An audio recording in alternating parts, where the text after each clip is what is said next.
Hepatitis A is a picornavirus, so a lot of what we're going to cover, we already covered in the Picorna overview video, so we'll really hit the ground running on this one.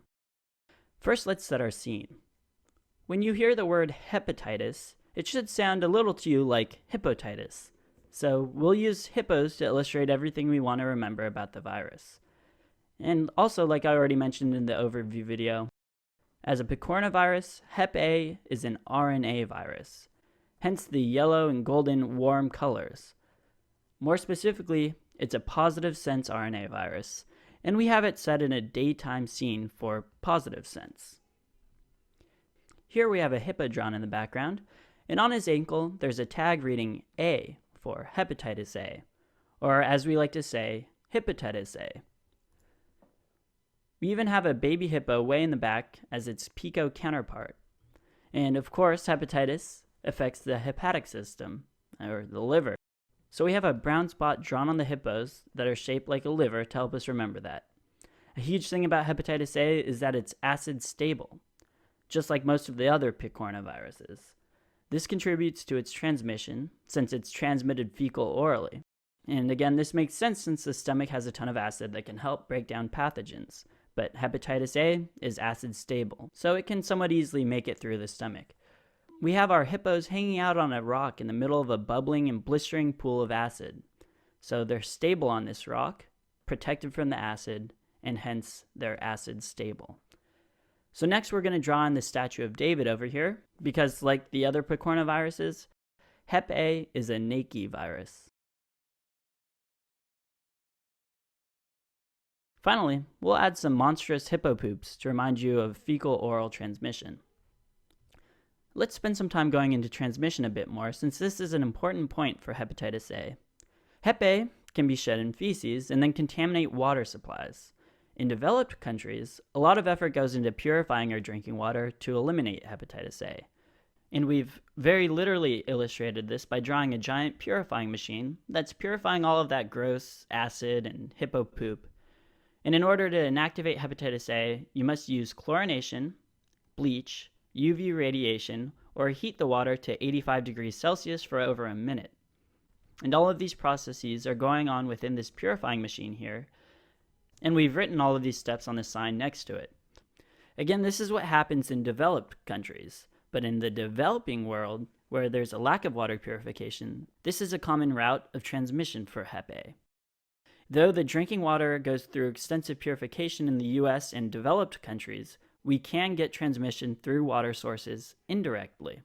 It can be transmitted in shellfish that were caught from contaminated water sources, especially uncooked shellfish. Let's draw in a USA shellfish snack bar at the zoo. The USA, of course, because that's a common route of transmission in the US. To reinforce that we're talking about hepatitis A, we'll have the shellfish snack bar with an A rating from the Department of Health. Some counties in the US use these rating systems, like New York and Los Angeles do, and somehow this snack bar received an A rating. Although, look at the shellfish saleswoman pulling shellfish out of the hippo exhibit here with a big fishing net.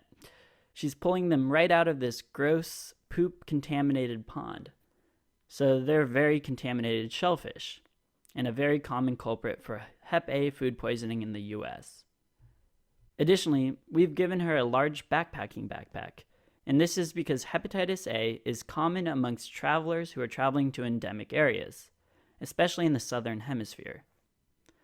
Okay, let's move on to clinical symptoms. Hep A is often clinically silent or subclinical and can be anapteric, meaning without jaundice.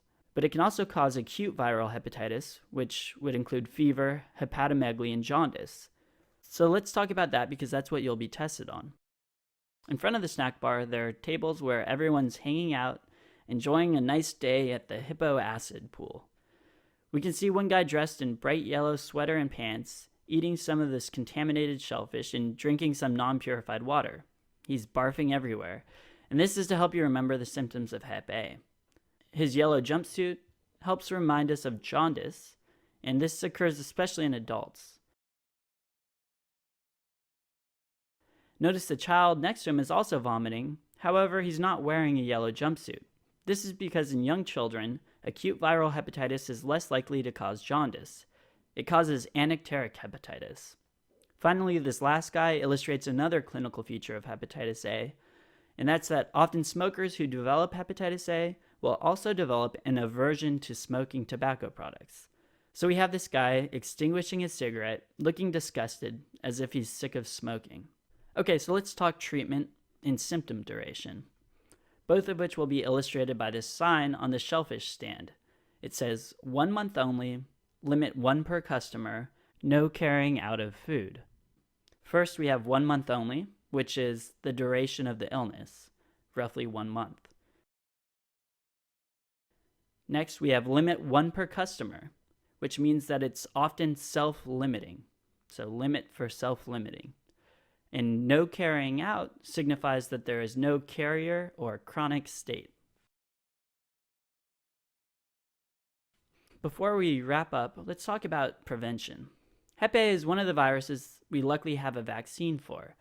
To help you remember that, we drew a tranquilizer gun shaped like a syringe that we've placed on the hip of the shellfish zookeeper. We can remember that it's an inactivated vaccine because it's a tranquilizer gun. And what do tranquilizer guns do? They inactivate animals. It's good to remember to give the vaccine to patients who are in high-risk situations, like endemic areas, chronic liver disease patients, and men who have sex with men. And it's probably even more important for men who have sex with men who also enjoy oysters and like traveling. So Hep A is relatively simple compared to Hep B and Hep C since there's no chronic state, but don't let it become the neglected stepchild of the hepatitises or hepatitis, whatever. Review this in the Picorna overview video and you'll be golden. A nice jaundicey golden. Okay, until next time.